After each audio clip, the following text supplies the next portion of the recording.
Question देखते हैं और फिर देखते हैं कि ई यूनियन एफ हमको कैसे निकालना है या क्या करना है। तो देखते हैं कैसे। एक question, it's a very simple और fundamental question.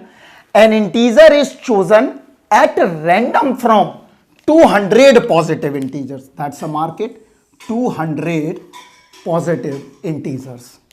The probability that the integer chosen is divisible by 6 or 8, right. तो यहां पे हमको यह भी पता चल गया क्वेश्चन पढ़ने से कि हमें यहां पे किसका इस्तेमाल करना है, और that's a meaning is E union F. हमसे ये चाहता है वो यूनियन, बिकॉज 6 और 8 के बारे में पूछ रहा है, इधर 6 अकर और 8 अकर। और जब भी हमारे पास अगर और ऑपरेटर का इस्तेमाल करना अगर पूछ रहा है वो, तो हमेशा हम क्या करेंगे कि यहां पे हम ई यूनियन एफ देखेंगे कि हमारा क्या निकल के आ रहा है। उसके लिए हमें टोटल सैंपल स्पेस को भी नोटिस करना होगा, और क्वेश्चन में हमें यह देखना होगा किस चीज की डिविजिबिलिटी के बारे में पूछ रहा है, राइट। तो क्वेश्चन को पहले हम फोकस पूरा करके पहले समझ लिया है हमने कि इसमें क्या पूछ रहा है वो, कि 6 से डिविजिबल हो और 8 से डिविजिबल हो। तो यहां पे हम देखते हैं सबसे पहले कैसे करेंगे। तो हम यहां पे एक हम बिल्कुल इलस्ट्रेशन वे में करके देखते हैं कि किस तरह से क्वेश्चन को टैकल करना है और किस तरह से क्वेश्चन को अप्रोच करना है एग्जाम में जाके। तो यहां देखिए हमारे पास एक बॉक्स ले लेते हैं, इसमें समझते हैं कि यहां पे 200 पॉजिटिव इंटीजर्स रखे हुए हैं। क्वेश्चन में मेंशन नहीं किया है कि बोथ इंक्लूसिव और बोथ एक्सक्लूडेड, तो हमेशा हम इंक्लूसिव मान के चलेंगे, क्योंकि अगर क्वेश्चन में मेंशन नहीं है तो every time use an inclusive rule, right. तो यहां पे देखो कैसे करेंगे आप। 200 पॉजिटिव इंटीजर्स हैं हमारे पास, तो टोटल नंबर ऑफ एलिमेंट्स तो पता ही है हमारे पास, टोटल नंबर ऑफ एलिमेंट्स वो हमारे पास क्या है, N of S equal 200, right.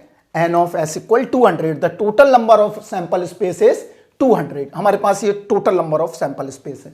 हमारे पास अब दो इवेंट हैं, एक तो 6 से है डिविजिबल और 8 से डिविजिबल है। तो यहां पे हम डायग्राम बना के देखते हैं क्या मिल रहा है हमको, वेन डायग्राम, जिस तरह से हमने क्वेश्चन को अप्रोच करना सिखाया है। तो यहां पे क्या करेंगे, यहां पे एक इवेंट है हमारे पास E और दूसरी इवेंट है हमारे पास F, राइट, क्लियर। तो सबसे पहले हम क्या करें, यहां पे देखें कि कुछ कॉमन रीजन भी आ रहा है, क्योंकि दोनों इवेंट है हमारे पास, E भी है और F भी है। तो ये जो कॉमन रीजन है वो क्या है हमारे पास, E इंटरसेक्शन F। और यहां पे नंबर ऑफ एलिमेंट्स कितने बनेंगे, N ऑफ E, और यहां पे नंबर ऑफ एलिमेंट कितने बनेंगे, N ऑफ F, और यहां पे नंबर ऑफ एलिमेंट कितने बनेंगे, N of E intersection F। तो हम क्या करें, सबसे पहले यहां के नंबर ऑफ एलिमेंट्स निकालें, जो कि किससे डिविजिबल है, हमने माना है 6 से डिविजिबल है, और F क्या है, हमने माना है 8 से डिविजिबल इवेंट है, वो निकाल लेते हैं हम। तो यहां पे नंबर ऑफ एलिमेंट्स अगर मिल जाते हैं तो हम प्रोबेबिलिटी का PE यूनियन F रूल लगा के हमको क्या पता चल जाएगा, या तो 6 से डिविजिबल की प्रोबेबिलिटी और 8 से डिविजिबल की प्रोबेबिलिटी। तो कैसे निकालेंगे देखते हैं हम। यहां पे सबसे पहले हम क्या करें, नंबर ऑफ एलिमेंट्स निकालते हैं, N ऑफ E के नंबर ऑफ एलिमेंट्स क्या है। तो number of elements of E तो कितने से डिविजिबल बोल रहा है वो, 6 से डिविजिबल बोल रहा है। और जब वो 6 से डिविजिबल बोल रहा है तो हम क्या करें, 6 से डिविजिबल के लिए हमें क्या करना पड़ेगा, 200 से 6 का डिवाइड कर देते हैं। तो हमें 200 का जब हम 6 से डिवाइड करेंगे तो हमें नंबर मिल जाएंगे जो कि 6 से डिविजिबल होंगे। तो कितना आएगा देख लेते हैं, that's a very simple reasoning. 200 by 6, this is a 33 numbers. Around 33 number ऐसे होंगे जो आपके किससे डिविजिबल होंगे, 6 से डिविजिबल होंगे। तो यहां पे आ गया 33 नंबर, राइट। अब हम क्या करें, 8 से डिविजिबल नंबर निकाल लेते हैं। तो 8 से डिविजिबल नंबर के लिए 200 by 8, दैट्स अ मीनिंग 25। तो हमारे पास कितने नंबर मिल गए, 25 नंबर ऐसे हैं हमारे पास जो कि किससे डिविजिबल हैं, 8 से डिविजिबल हैं। कुछ नंबर ऐसे भी होंगे जो 6 से डिविजिबल हैं एंड 8 से डिविजिबल भी होंगे, मतलब दोनों इवेंट से डिविजिबल होंगे। इसका मतलब क्या हुआ कि वो नंबर अगर 6 एंड 8 से डिविजिबल हैं, इसका मतलब यह है कि वो नंबर 24 से डिविजिबल होंगे, क्योंकि 24 ऐसा नंबर है 200 तक में आपको स्टार्टिंग में पहला ऐसा नंबर मिलेगा जो कि क्या होगा 6 और 8 दोनों से डिविजिबल होगा। अगर आप ऐसे नहीं सीख पाते हो तो ऐसे कर लीजिए, 6 और 8 का क्या कर लें आप यहां से एलसीएम ले लें। एलसीएम लेने के बाद आप क्या करें, उससे पता चल जाएगा कि आपको कितने टोटल नंबर ऑफ डिविजर निकालने वाले हैं। तो यहां पे हमने क्या किया, अब हम निकालते हैं N of E intersection F. तो दैट्स अ मीनिंग वो नंबर किससे डिविजिबल होंगे, 24 से डिविजिबल होंगे। तो यहां पे हम निकाल देते हैं 24 से डिविजिबल नंबर, 200 डिवाइड बाई 24, तो दैट्स इज 8 ऐसे नंबर हैं जो कि आपके 24 से डिविजिबल है। दैट्स अ मीनिंग जो 6 से भी डिविजिबल है एंड 8 से भी डिविजिबल है। तो यहां पे हमने लिख दिया 8 नंबर। तो हमारे पास निकल आए हैं क्या, एन ऑफ ई भी आ गया, एन ऑफ एफ भी आ गया, N of E intersection F भी आ गया। अब हम क्या करें, N of E union F निकाल देते हैं, क्या है हमारे पास। तो हम क्या आएगा, n of E n of F minus n of E intersection F. Clear. तो यहां से क्या मिला हमारे पास, n of E union F बराबर n of E is 33, n of F is 25 minus n of E intersection F, या sorry n of E union F, sorry sir इसको काटना पड़ेगा थोड़ा, मेरे को कंफ्यूजन चलेगा।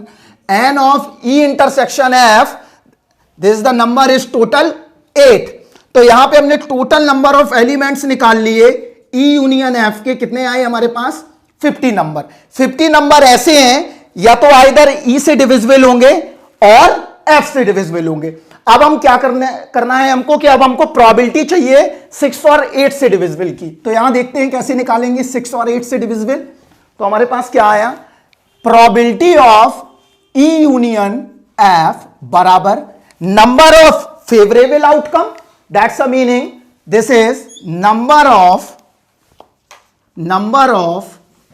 Favourable outcomes. ये क्या है आपके फेवरेबल आउटकम, तो यहां पे लिखते हैं number of favourable outcomes divide by total number of outcomes. Number of favourable outcome हमारे पास क्या है, n E union F, n E union F divide by n of S. E union F के हमारे पास टोटल नंबर कितने आए 50, और हमारे पास टोटल नंबर कितने हैं आपके पास 200। तो हमारे पास प्रोबेबिलिटी यहां पे क्या निकल के आ गई 1/4। ये हमारी प्रोबेबिलिटी है किसकी, या तो ई से अकर नंबर की प्रोबेबिलिटी है और एफ से अकर नंबर की प्रोबेबिलिटी हमारे पास क्या निकल के आ गई है 1/4। तो दैट्स अ मीनिंग कि जब भी हमें अगर इस तरह की प्रोबेबिलिटी निकालनी हो ई यूनियन एफ, तो आप हमेशा फोकस करें कि पहले नंबर ऑफ एलिमेंट्स ई के निकालें, इसके बाद नंबर ऑफ एलिमेंट्स एफ के निकालें, इसके बाद number of elements E intersection F के निकालें, क्योंकि कॉमन रीजन को आपको हटाना भी है। उन रीजन को हटाने के बाद ई यूनियन एफ के आप एलिमेंट्स टोटल निकाल दीजिए। इसके बाद यहां पे प्रोबेबिलिटी कैसे लेंगे, number of favourable outcome divide by total number of outcome. तो कितना आ गया 50/200 इक्वल 1/4। तो अभी हमारे पास एक क्वेश्चन है, इस क्वेश्चन के थ्रू हम देखेंगे कि कौन सी इवेंट हमारी म्यूचुअली एक्सक्लूसिव है, और क्या म्यूचुअली एक्सक्लूसिव इवेंट डिपेंडेंट है या इंडिपेंडेंट है, हमें ये भी पता नहीं है। तो हम ये कैसे पता लगाएं, ये देखते हैं। सबसे पहले तो हमने क्या किया, ये फैमिली हैज 3 चिल्ड्रन, एक फैमिली है उसके 3 चिल्ड्रन हैं, राइट। कंसीडर द फॉलोइंग, हमने इवेंट पी को माना है जिसमें 3 बॉयज हो और 3 गर्ल्स हो, राइट। क्यू इवेंट मैंने मानी है एटलीस्ट 2 बॉयज हो, आर इवेंट मैंने मानी है एटमोस्ट 2 बॉयज हो, राइट, क्लियर। तो अब देखते हैं हम किस तरीके से इस इवेंट को हम प्रूफ करना है कि कौन सी इवेंट म्यूचुअली एक्सक्लूसिव है और कौन सी इवेंट डिपेंडेंट है और कौन सी इवेंट डिपेंडेंट नहीं है। तो हम कैसे पता करेंगे, देखते हैं। सबसे पहले तो सबसे पहले हमारा काम है कि कोई भी इवेंट हमें पता करनी है या उसकी प्रोबेबिलिटी पता करनी है, तो सबसे पहले काम है हम क्या करें कि सबसे पहले हम सैंपल स्पेस पता करें कि टोटल सैंपल स्पेस क्या है हमारे पास। तो हमारे पास एक फैमिली है, उसमें 3 चिल्ड्रन है, तो देखते हैं कैसे 3 चिल्ड्रन कैसे हो पाएंगे। तो यहां देखो, द फर्स्ट फैमिली,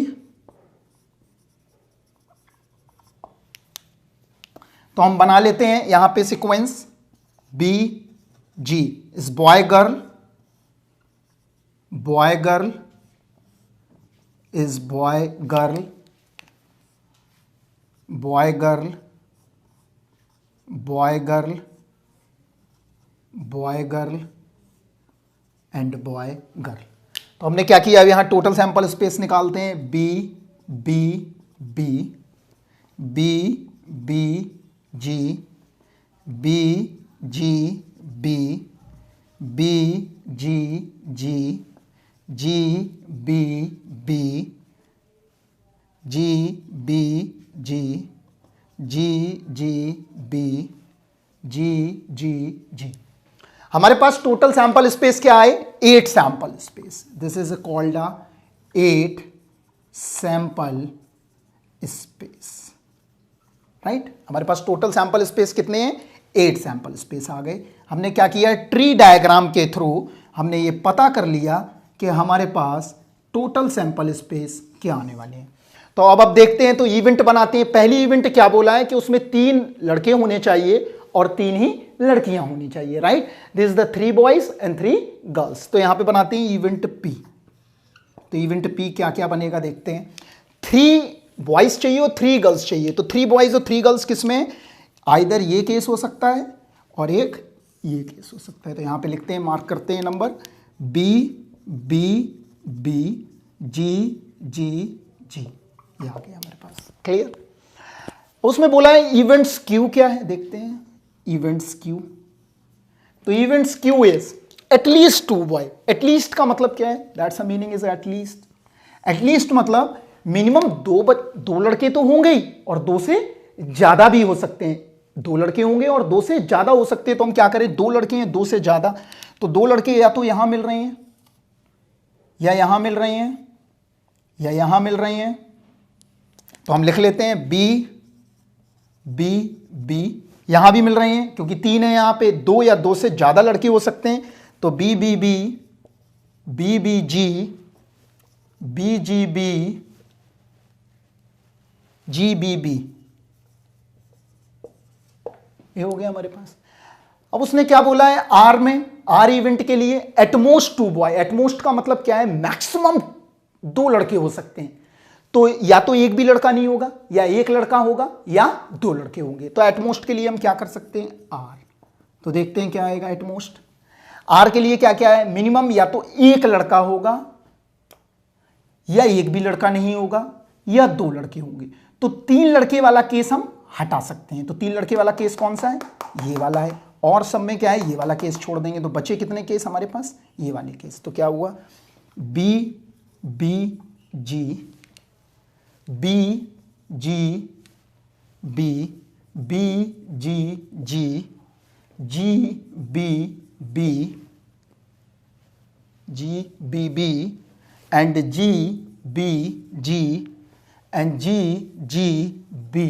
एक केस ऐसा भी होगा जिस केस में एक भी लड़का नहीं होगा, क्योंकि एटमोस्ट 2 बॉयज की बात की है। तो एक भी लड़का नहीं है, एक लड़का है या 2 लड़के हैं। तो एक भी लड़का नहीं, वो जी जी जी का केस आ गया। तो हमारी सारी इवेंट तो बन के आ गई, पी भी आ गई, क्यू भी आ गई, आर भी आ गई, सारी इवेंट्स हमने बना ली। अब हम ये देखेंगे कि कौन सी इवेंट हमारी म्यूचुअली एक्सक्लूसिव है, कौन सी इवेंट हमारी डिपेंडेंट है या इंडिपेंडेंट है। तो ये हम कैसे देखें, इस चीज का एनालिसिस हम करते हैं, अभी देखते हैं। तो अभी हमने क्या किया, यहां पे पी इवेंट निकाल ली, क्यू इवेंट निकाल लिया और आर इवेंट निकाल लिया। अब हम चेक करेंगे कौन सा इवेंट हमारे लिए म्यूचुअली एक्सक्लूसिव है और कौन सा इवेंट हमारे लिए डिपेंडेंट है या इंडिपेंडेंट है। तो चेक करते हैं। सबसे पहले पी और क्यू के बीच में क्या कोई कॉमन पॉइंट है, देखते हैं।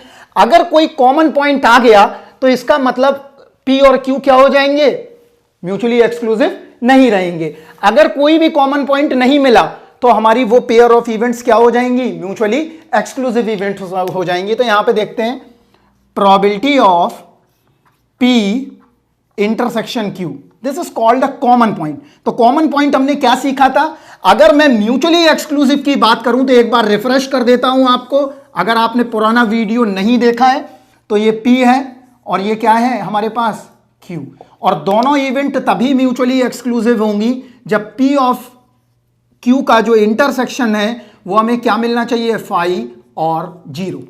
क्लियर? कोई भी कॉमन पॉइंट नहीं होना चाहिए।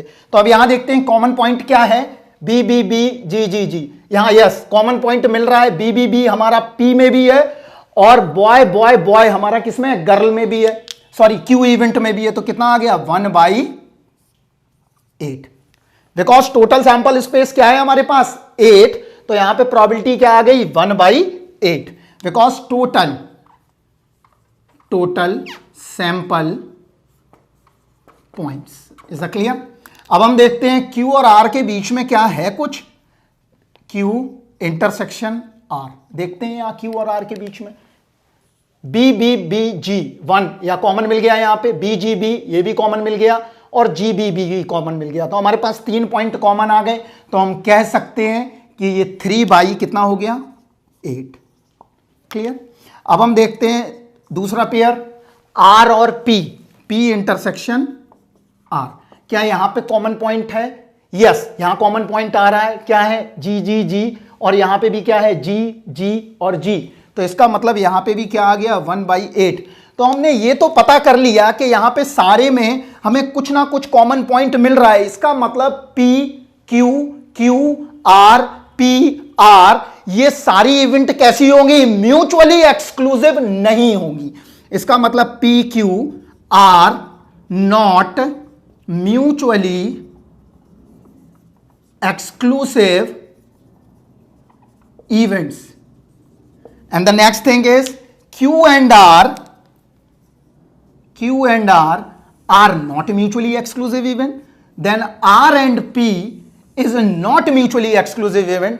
तो हमने ये पता कर लिया कि अगर कोई भी हमें कॉमन पॉइंट मिलेगा इसका मतलब यह हुआ कि वहां पे म्यूचुअली एक्सक्लूसिव इवेंट नहीं हो सकती हैं। अगर म्यूचुअली एक्सक्लूसिव इवेंट होगा तो कोई ना कोई कॉमन पॉइंट हमें मिलेगा। इस क्लियर?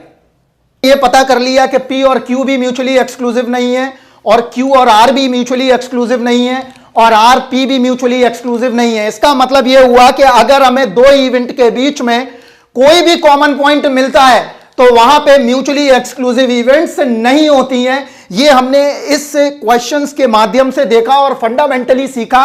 अगर हमारे पास गेट में कोई भी क्वेश्चन ऐसा आता है, अगर चेक करने को बोला जाए कि ये म्यूचुअली एक्सक्लूसिव इवेंट है या नहीं, तो हम क्या करेंगे, हम कोई भी कॉमन पॉइंट अगर मिलता है तो वो म्यूचुअली एक्सक्लूसिव नहीं होंगी।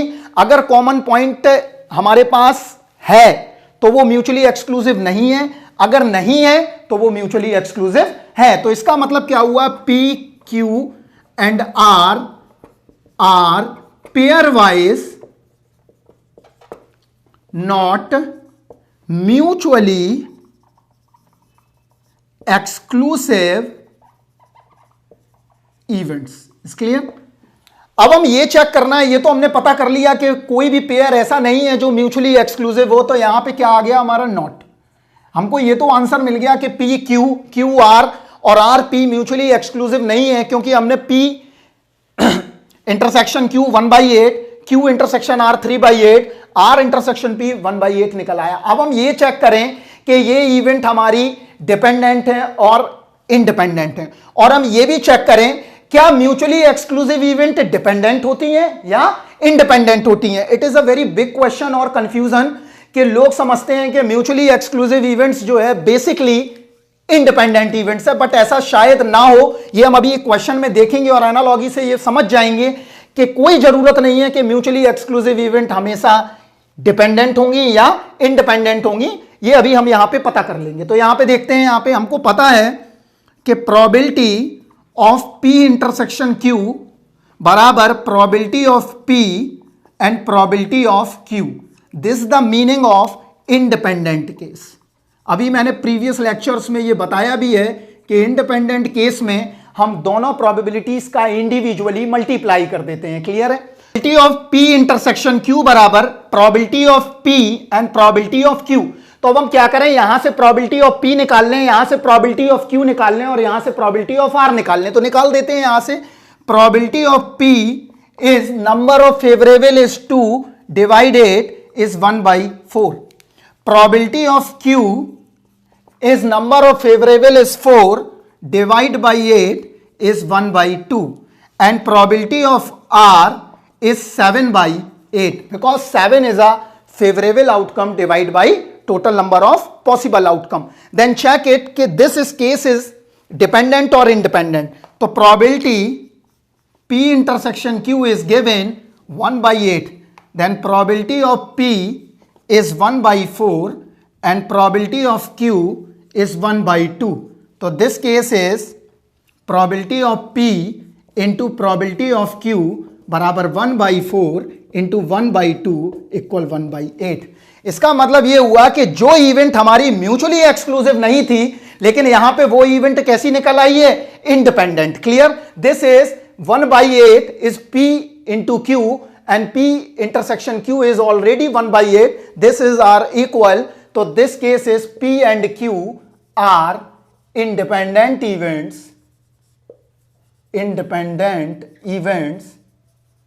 but not mutually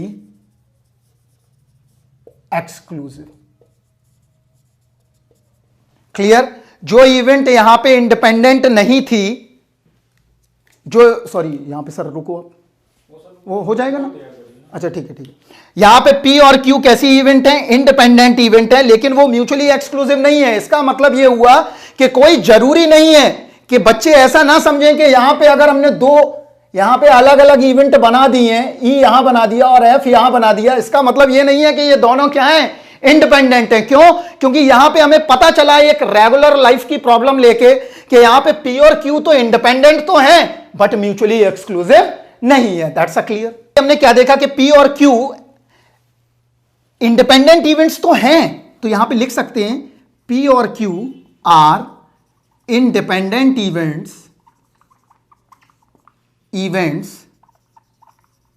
but not mutually exclusive events. Is clear?